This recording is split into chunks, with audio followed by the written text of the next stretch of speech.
The first thing we need to do is set up our development environment. Now, technically all we need is a text editor and the TypeScript compiler, but the whole idea behind TypeScript is to have better tooling. And if we are going to use a text editor to write TypeScript, well, that kind of negates the whole reason for using TypeScript.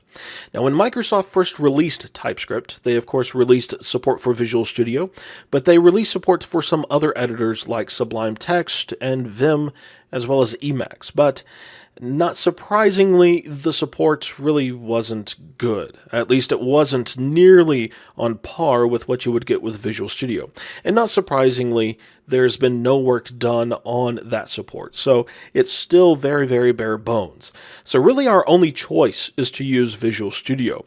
But thankfully, Microsoft has done a very good job of enhancing the support in TypeScript in Visual Studio 2013, especially in the Express editions, because when Microsoft first released TypeScript, it worked very well with Visual Studio Professional and above, the paid-for versions of Visual Studio, because you could use some other tools like Web Essentials, but you couldn't do that with the Express edition. But now you can install the Web Essentials extension on Visual Studio Express. And that is a wonderful thing because that adds even more support for TypeScript. So for Visual Studio, you can use the paid-for version of Visual Studio, or you can download the Visual Studio Express for web, but make sure that it's the version 2013 or above. Now, I assume that the for Windows edition will also work because that is for creating Windows 8 applications. And part of the thing that you can do with Windows 8 applications is write them in HTML, CSS, and JavaScript. But for the desktop version as well as the Team Foundation server, I doubt that TypeScript support would be found there.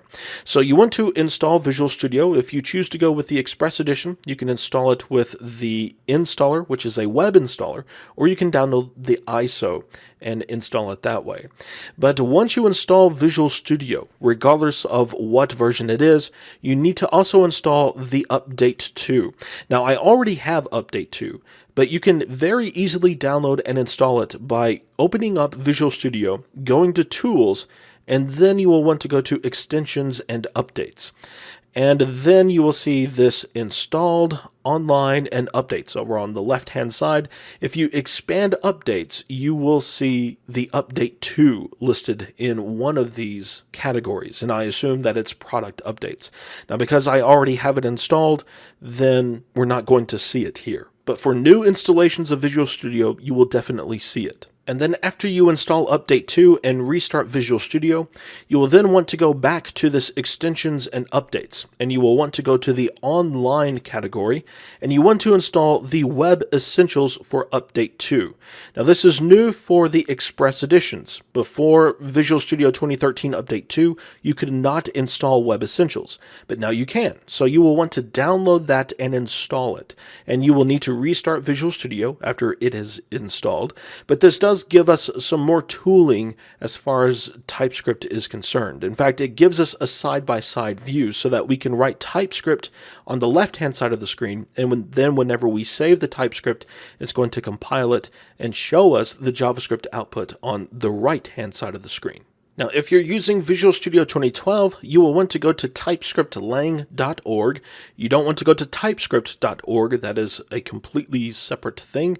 And you will want to go to Download, and this will take you to this page where you see Tools, and then you can download for Visual Studio 2012. You can also use NPM if you wanted to install TypeScript, but I believe that only installs the compiler. It's not going to install any of the extra tooling that you would get with Visual Studio.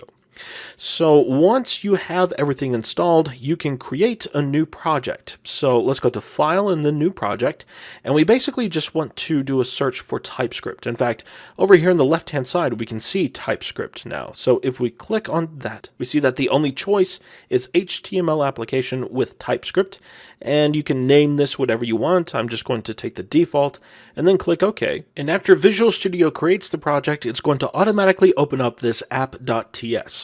Now, TypeScript files have an extension of TS, short for TypeScript, of course. And you can see that we have a split pane. On the left-hand side, we have TypeScript code, and then on the right-hand side, we don't have anything but this comment that says that it is not compiled to disk yet. This is basically the split screen so that whenever we save our TypeScript, it's going to generate the JavaScript output and put that on the right. So I can save it, and there we see the JavaScript. Now, if you're familiar with all of the new features coming to JavaScript, some of this is going to look familiar because TypeScript is loosely based upon ECMAScript 6. We have classes, we have constructors, we have methods that are defined inside of the class without using the function keyword, we have properties, and we also have arrow functions. But what looks kind of foreign is this. We have the colon and then the type of a variable. This is a type annotation, and I'm not going to claim to know why Microsoft chose this particular syntax, but in ECMAScript 4, the failed version of ECMAScript, there was very similar syntax for whenever you defined a variable. You had the variable name followed by a colon, and then the type of that variable. And in the next lesson, that's what we're going to focus on, TypeScript's type system and the type annotations.